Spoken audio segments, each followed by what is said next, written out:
What plans do you have to improve local schools so that future generations might prosper? Well, firstly, the Conservative government said we'd give power back to head teachers. We train them, and yet we don't trust them to do the job. They have huge amounts of paperwork they've got to fill out, which then distracts them from actually teaching children. That's true, young people, that's true of staff and head teachers. So we need to give them more power over the curriculum, more power over how they cope with disruptive youngsters, and more power over how they recruit and also use their staff. So that's really it, to stop the government interfering and give schools much more control. Yeah, recycling bins I think need to be emptied at least once a week rather than once a fortnight, because I think that's just too long, especially for larger families as myself. And I think we need to have more knowledge about what can be recycled. There's loads of stuff that should be recycled: plastic bottles, cardboard, all these things at the moment we're not really doing very well, and it should be every week. The problem we've got at the moment is with the recession, the value of the recycled items. In the past we could collect them and sell them and the council would actually make money.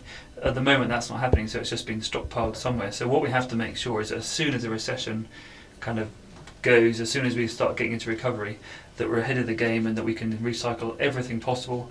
I personally think that we need to get to a place where we recycle certainly above 50% of everything we use. We can't keep pumping or dumping stuff into the ground. How would you reduce the number of people claiming benefits in the area so they can contribute to society in a more positive way?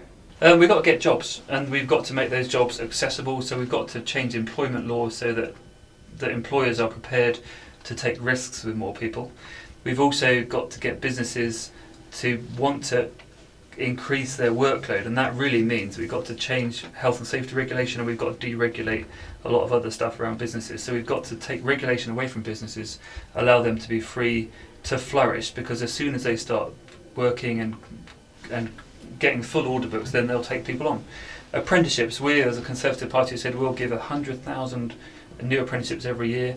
So I have to work here with the colleges, with the businesses, with youngsters to make sure that if I'm elected, that we can access our fair share of those apprenticeships.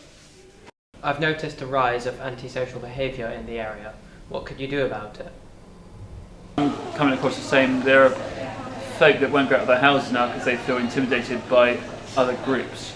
We need to tackle that. I think we need to tackle it by providing somewhere for youngsters to go. There's lots of activities, organised activities, but there's very few spaces where they can have their alternative to a pub, where they can just hang out, feel safe, enjoy company. So we need to resolve that, particularly in our towns. But we also need to do a lot of work to bring the generations together so that actually youngsters feel they can be a part of older people's lives, that they can actually be involved in how they go about their lives, that older folks feel they can mix with younger ones and they can be a positive contribution each way. How can you improve the arts in the local area? How can you make young people interested in politics? I think firstly, treat them with respect, be honest, talk about things that they can relate to, don't patronise them. The one thing that I'm going to do more and more is use information online. So if I get elected, the kind of things that I'll be tackling in Parliament, I'll be putting on the internet so people can actually give me their opinion on what they think I should be saying and doing and how I should be voting. This is regarding the voting age. How come you can be taxed at the age of 16 yet you cannot choose the body that taxes you? Tax at 16? Well, unfortunately that's the law, and you don't get to vote till you're 18. I don't know if I'd particularly want to change that. When you're 16, you're thinking about things in a completely different light to maybe when you're 18. When you're 18, you're looking at going to university, even some people starting a family, going and getting jobs, thinking about their long-term future. And that's very different to when you're 16. So I think I'd be tempted still to keep the voting age at 18. About the lack of housing for people and the overcrowding that the council allows to go on. For instance, I know of many families who have got very tiny houses and 5 children, so the parents have to sleep in the front room because they don't have enough rooms in their house.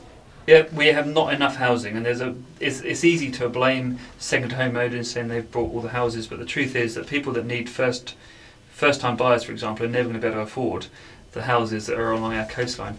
We have a problem in that we're not building enough houses, we're not bringing houses are already built into occupation. There are a number of houses around that people aren't living in, and so the council needs to increase the amount of houses it's building.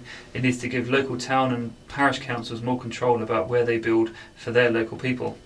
And we just need to help people to use and access houses that are already built, as I said, that aren't being lived in. With an increase of forest citizens working and living in the area, how would you say their work ethic benefits this area compared to people who quit their jobs and go on benefits? And on top of my last question, what incentives can you offer to get people to go back to work?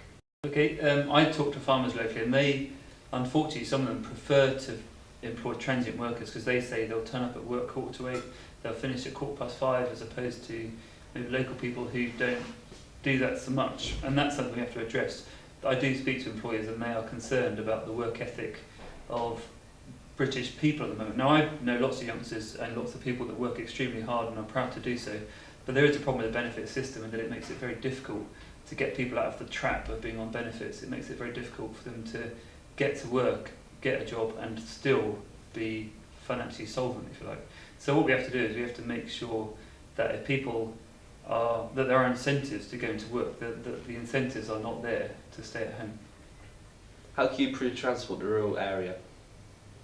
We need to work with the council, local authority and the bus companies. The problem is the local authority pay a lot of money to bus companies, but even now if you want to get somewhere to go to work, maybe it's not necessarily going to be a bus to take you or get you home again.